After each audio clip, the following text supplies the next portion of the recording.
What is happening, everybody? James Hancock here. This video is going to be a fun one to do because I just got out of seeing Oppenheimer in IMAX, and I have a few positive words to share about the experience. And I found this movie to be one of those rare beasts where it's a serious movie made by adults for adults, one with jaw-dropping spectacle, but also a movie that will stimulate your imagination. It'll challenge your intellect. It gives the audience the benefit of the doubt at every turn that not only do they have the taste and intelligence to follow the story, but that they're going to find it as riveting and fascinating as Christopher Nolan clearly does. And it has just an incredible ensemble cast. Well, I would say a largely incredible ensemble cast, all of whom are playing a role in helping Christopher Nolan deliver what I think might be the best movie of his career. Like, is it going to be as popular as The Dark Knight? Probably not. But I feel like he's really reaching a career high here with this. And his ambition just truly knows no bounds. And I think this is one of those movies where, like, it's designed for an underserved audience, one that likes complex stories about history, about science, about politics.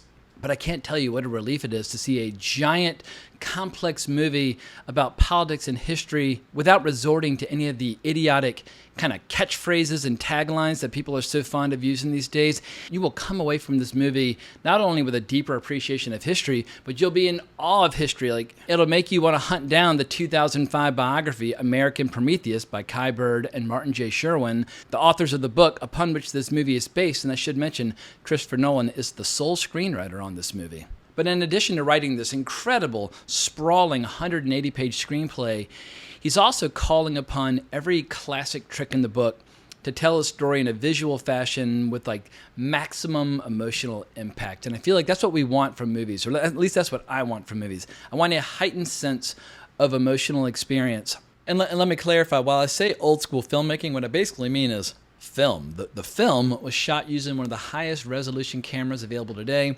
combination of IMAX 65mm and Panavision 65mm film stock. It is then projected in IMAX 70mm, or at least it is if you can find it that way.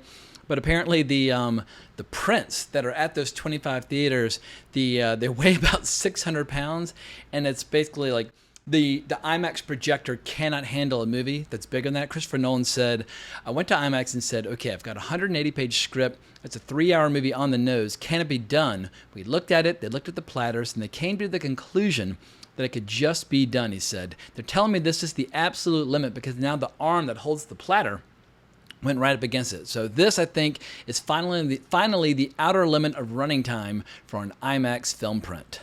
And what's incredible is how he's totally avoiding all the pitfalls and all the traps and all the devices of contemporary filmmaking where there's no CGI at all. It's all done photographically, which is just such a rare privilege to have that experience. And obviously, it's a movie that's not based on a toy or a decades-old comic book series or a remake of some classic movie. This is what real, adult, serious filmmakers should be doing with their time, trying to give us sprawling, epic narratives, telling stories that have either never been told before or telling them in the freshest way humanly possible. I mean, never at any point does this movie compromise by resorting to obnoxiously simplistic storytelling. I feel like so many movies out there almost feel engineered to make the world a dumber, more awful, more divisive place, and this movie's not going that direction at all. If anything, this movie kind of holds in contempt every aspect of contemporary film culture and is determined to tell a story in the way that a lot of the great masters used to. And depending upon your age and your taste, you might disagree about who the great masters are. But I'm talking about people where they understood the value of giving us like great entertainment, like commercial filmmaking, but also telling stories in a fashion that could be described as high art. Like, they're not mutually exclusive. You don't have to make a popcorn movie or an art house movie. Movies can be both. And some filmmakers get like Francis Ford Coppola when he made The Godfather 1 and 2 and Apocalypse Now, or when David Lean made Bridge on the River Kwai and Lawrence of Arabia. Or the best example, a director who's one of Christopher Nolan's filmmaking heroes, Stanley Kubrick. When you watch his movies like Paths of Glory or 2001 or Barry Lyndon or Full Metal Jacket, he's not trying to make art house films or hits. He's trying to just make great cinema, great fucking movies. And if you make a movie as great as you possibly can, well, then you can have box office, you can have awards, you can have prestige, you can have the love of cinephiles for many decades to come. Like, you can have all these things at once if you deliver something special. And obviously, we won't know for years how people will regard Oppenheimer long term. But my hope is that there's some young filmmakers out there, or aspiring filmmakers, who are between like 15 and 20 right now, who are sitting there watching this in IMAX or 70 millimeter, or preferably IMAX 70 millimeter, although those theaters are few and far between. But if you can find one, grab one. But I hope there's some young filmmakers sitting in the audience watching this and having the same experience watching this that a young Christopher Nolan had when he saw 2001: A Space Odyssey for the first time. That movie had a seismic impact on his brain, his creativity, his imagination. And the best thing a filmmaker can do is recreate that experience for the generations that are going to come after them. So long story short, I like the movie quite a bit. I think this is the movie where Christopher Nolan officially and definitively takes his place alongside the great illusionists of film history. The dreamers, the master storytellers. Feel like film history is filled with all different kinds of filmmakers, and Scorsese called attention to this in his documentary, Personal Journey Through American Filmmaking, where every filmmaker is a storyteller, but every director also has a dilemma. Like, what kind of storyteller do they want to be? And Scorsese breaks them down into three different categories. You've got the illusionists, basically the guys like Steven Spielberg and George Lucas, like the people who create the dreams that inspire us and leave us deliriously entertained. You've got filmmakers who are smugglers, where they might be working in a commercial art form, but they're sneaking in certain agendas or messages or whatever the case might be, but everything's not as it seems on the surface. And then you've got your filmmakers who are iconoclasts, who they take the system head on, and they're determined to tell their stories their way. And sometimes the iconoclasts, they give us spectacular results, but they can also give us spectacular failures. And obviously you have some filmmakers where they can kind of keep one foot in those different categories. And Christopher Nolan, I wouldn't describe him as an iconoclast. I don't feel like he's ever taken the system head on, except for when he took on Warner Brothers, where he hated the handling of Tenet. I think, to be fair, nobody's going to say Tenet is their favorite Christopher Nolan movie, but it came out, I guess, September of 2020, where film exhibition and everything was just totally up in the air. No one knew what the future of movies was going to be, but it wasn't released in a way that would maximize its potential for its success. And obviously, Christopher Nolan then had a parting of the ways with Warner Brothers, who he'd been working for since Insomnia in the early 2000s. I mean, nearly 20 years of filmmaking, where he made all of his hits. He would do like one for them, like Batman Begins, then he'd go off and do The Prestige for himself. Then he'd do The Dark Knight for them, then he'd go off and do Inception for himself. And he's kind of going back and forth. But when he parted ways with Warner Brothers, he basically let every studio out there participate in a bidding war for Oppenheimer, and Universal got the job. So I think Christopher Nolan has a bit of the iconoclast in him, but I think now he's joining the ranks of the master illusionists. And I think for people who are young now, they are going to regard Christopher Nolan and his entire filmography as one of the most impressive filmographies of the 21st century. And if I were to try to boil down my favorites to a handful of movies, I would probably say The Prestige, The Dark Knight, Dunkirk, and Oppenheimer. And I'm going to need to digest Oppenheimer a little longer before I know exactly where it falls in that overall ranking. But I've gotten pretty far without actually describing what the hell this movie even is. I'm assuming most people have a vague idea of what it's about from the trailer, but here's the description from Wikipedia. Oppenheimer is a 2023 epic biographical thriller film written and directed by Christopher Nolan, based on the 2005 biography American Prometheus by Kai Bird and Michael J. Sherwin. The film chronicles the life of J. Robert Oppenheimer, a theoretical physicist who was pivotal in developing the first nuclear weapons as part of the Manhattan Project, and thereby ushering in the atomic age. Cillian Murphy stars as the titular character, with Emily Blunt as Oppenheimer's wife, Catherine Kitty Oppenheimer, Matt Damon as General Leslie Groves, Oppenheimer's military handler, and Robert Downey Jr. as Louis Strauss, or Strauss. There's some debate about the pronunciation of his last name in the movie, but a senior member of the United States Atomic Energy Commission. Other members of the supporting cast include Florence Pugh, Josh Hartnett, Casey Affleck, Rami Malek, and Kenneth Branagh. And holy crap, the cast is pretty much fucking first rate, with a few notable exceptions. I hate to call it any actors by name who were not up to the task of kind of carrying their weight with this very deep bench of incredible actors, but Benny Safdie, who I really admire as a filmmaker, is kind of horrible as Edward Teller, and he's in the movie a lot. Anyway, I love Benny Safdie as a filmmaker. I hope he gets back behind the camera with his brother as soon as humanly possible. Jack Quaid is a little weak as Richard Feynman, but everybody else is pretty goddamn good. I tell you, the biggest surprise, fucking Gary Oldman popping up as Harry Truman. I mean, he already played Churchill, won a fucking Oscar, and here he is. I guess all he has to do now is play fucking Stalin as well as Hitler, and he'll have played like all the major leaders in the European side of World War II. Gary Oldman. I mean, obviously, he's been working with Nolan since, I guess, Batman Begins, where he played Commissioner, or then Captain Gordon. But anyway, it's always a pleasure seeing them work together. No Michael Caine in here. Maybe Michael Caine is retiring from acting. But goddamn, the cast was just extraordinary. Cillian Murphy, he's a bold choice to be the lead of a giant movie like this, because obviously Cillian Murphy, while he's done incredible work as an actor in so many shows and movies, nobody's going to say he's Leonardo DiCaprio. No one's going to say he's Brad Pitt. He's a kind of a gaunt, intense, intimidating figure in a lot of ways. But this is the performance of his career, and there's no close second. But without getting too mired in all the ins and outs of the plot, because this is an incredibly densely plotted saga that's 3 hours long, but it is absolutely riveting, and it gave me a lot of faith in film culture, where I could see this movie in a packed house where everybody was just like enthralled, like their jaws hanging down, or at least that's how it seemed. That's how I felt. And every once in a while I look around, but no phones, no talking. People were really into this. And this is a movie that requires the audience to meet it halfway. They're going to have to do some of the heavy lifting as well. And obviously, it helps if you're waiting for a big explosion, because the whole movie is one giant countdown to the first big test with the Manhattan Project. But the real explosions in the story are within the scientific community, where you've got the greatest scientific minds in the world, all of whom are being recruited by the United States or the Allied powers or the Nazis or the Russians.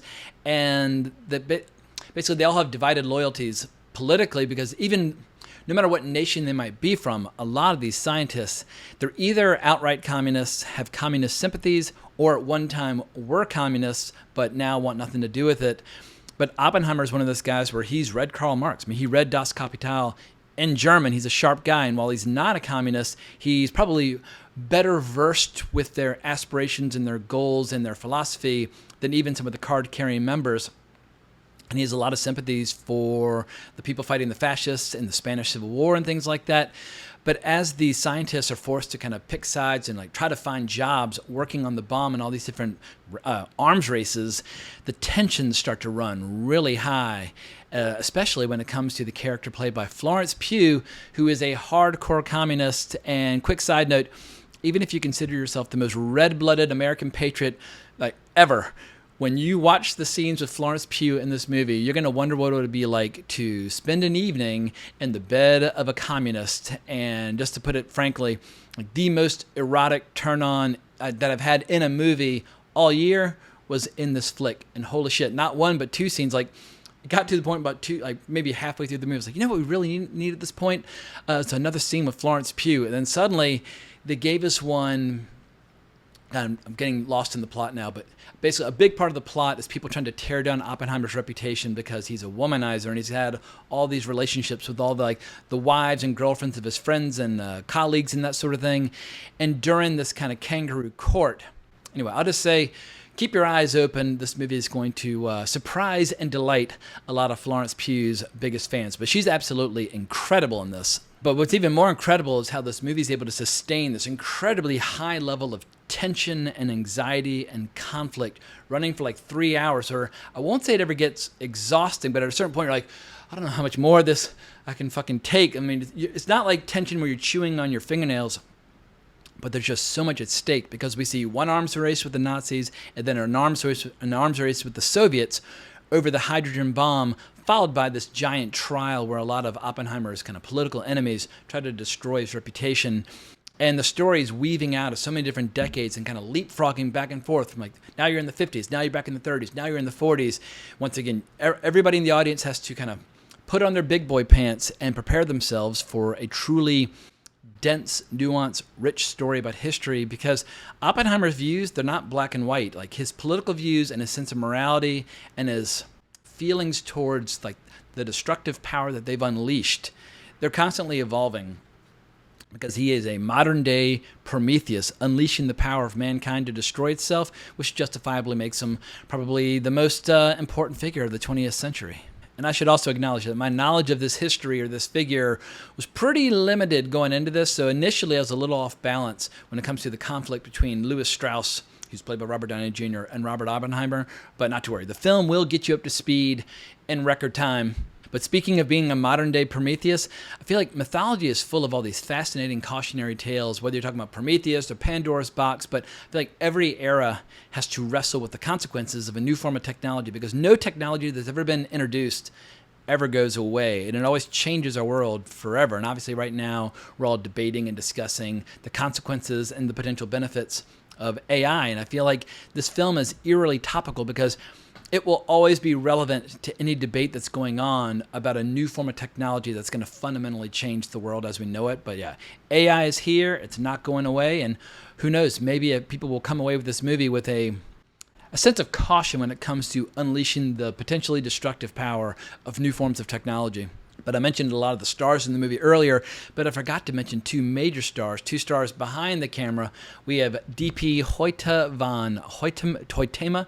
He's Dutch. I apologize for butchering the pronunciation, but this DP shot Tenet, shot Dunkirk, he shot Interstellar, and this is the best work that I've seen by him. It's just these awe-inspiring Western vistas when they're located at Los Alamos, or these gorgeous like horseback riding sequences with Emily Blunt, who's absolutely incredible, or just these riveting close-ups of all the experiments with like nuclear fission or fusion. I don't even know the difference between fission and fusion, but this movie does a pretty good job of trying to explain all the above to us. But when it comes to all these explosions and the chain reactions, it was just so unusual to see optic special effects or photographic special effects giving us these insane results, as opposed to the over-reliance upon digital effects. So it's just such a refreshing change of pace, where I could just feel my eyes just kind of like reveling in this rare, unique experience. But I also need to give a shout out to the score by Academy Award winner Ludwig Göransson, who gives us just a pulse-pounding score. It's not the kind of score that like Hans Zimmer used to do for the Batman movies, where you're kind of like, I don't know, it almost became a cliche, that Nolan Zimmer flavor. This is something quite different, which really helps enhance the tension and anxiety in this flick. And I think for everybody who's ever criticized Christopher Nolan for being cold, they're going to reevaluate him after this, because I could feel the audience getting like really emotionally invested toward the end, where things would happen and people making particular, like, I wouldn't say provocative political statements, but saying certain things about patriotism or communism or whatever, and different members of the audience were saying things like, woo, yeah, and like, depending upon their politics, they're shouting at different moments.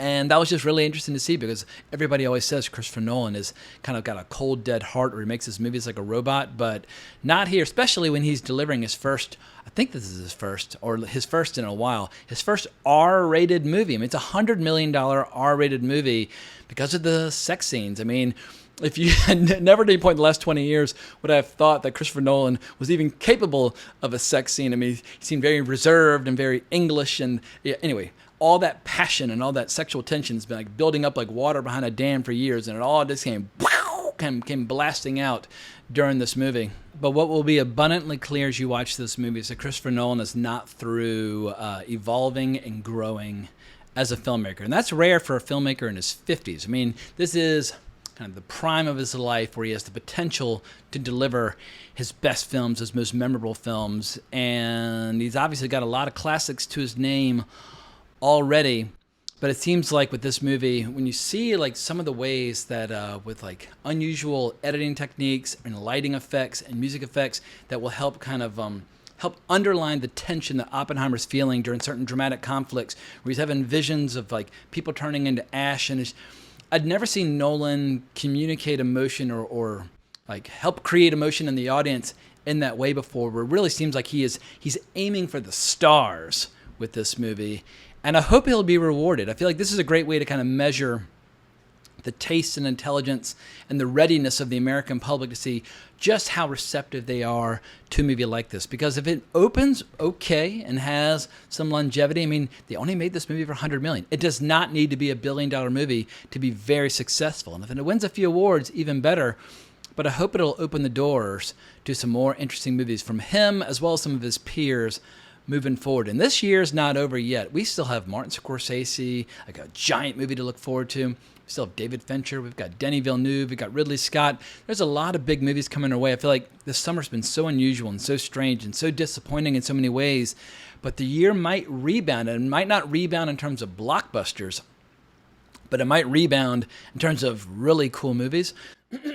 And what's bizarre is seeing how this weekend we've got Barbie and Oppenheimer, which seem not to be kind of competing with each other, but if anything, helping kind of raise both the profile of both movies, because I keep hearing all these stories about groups that are going to the theater for like long double features where they're going to see both movies and have cocktails and dinner and that sort of thing. If you're going to do both, I would recommend to see Oppenheimer first because it's way longer and way more seriously. Don't go see Oppenheimer after 2 hours of pink and Corvettes and all that kind of stuff. But when it comes to marketing, you can't engineer virality. It just happens sometimes. And for whatever reason, because Oppenheimer and Barbie are so different and appealing to such completely demographics, I feel like it's the perfect counter-programming where diehard movie fans are going to see both. But my hope is that both of these movies are going to raise the box office this weekend into the stratosphere, because right now the movie business is in such bad shape, it could use a big win. But one thing Barbie and Oppenheimer do have in common is that I feel like both movies have the capacity or the potential to bring people back to the movies who have not been to the theater in a long time. I keep hearing that a lot of women who have not been to movies since the pandemic are going back to the movies for the first time for Barbie. And I feel like people who like movies like Legally Blonde or Clueless are going to be delighted by Barbie. But when it comes to Oppenheimer, there are a lot of people out there who crave historical epics that are told with intelligence and nuance and a rich attention to detail, and that audience largely gets ignored by movies year round. But goddamn, I feel like there are a lot of people who love the subject of World War II who are going to come crawling out of the woodwork to see this. And Steven Spielberg better watch out, because at this point Christopher Nolan has given us two amazing movies about World War II, Dunkirk and Oppenheimer. I remember when I did my trailer reaction video to Oppenheimer a few months ago, someone was like, Dunkirk wasn't World War II, it was World War I. I was like, sorry, you're misinformed, but the world is full of dumbasses. In their defense, I think they were getting Dunkirk confused with 1917. At any rate, at this point, Christopher Nolan has given us two of the best movies ever made about World War II, especially in this century. So holy shit, we'll see if he's got another one in his system down the road. At any rate, I've been talking way too long at this point. This video is going to be murder to edit, but over the next day or so, if I've got more thoughts, maybe I'll put together a live stream of some kind on like Saturday or something talking about it. But at a minimum, I'll be back on Sunday doing a box office breakdown where I discuss Oppenheimer, Barbie, or Barbenheimer, however you want to describe this weekend. It's going to be a strange weekend. And obviously, Dead Reckoning is still out there. Sound of Freedom is still out there. There are a lot of movies still out there. There's a chance that the overall box office might be the biggest weekend of calendar year 2023, which for me would be a win for the movie-going public as well as the movie biz across the board. But I hope you enjoyed this video. If so, please consider hitting that notification bell to be notified about future videos, and hunt me down on Twitter at Colbrax if you want to talk more about Christopher Nolan. But I can't thank you enough for watching, but more importantly, as always, onwards and upwards.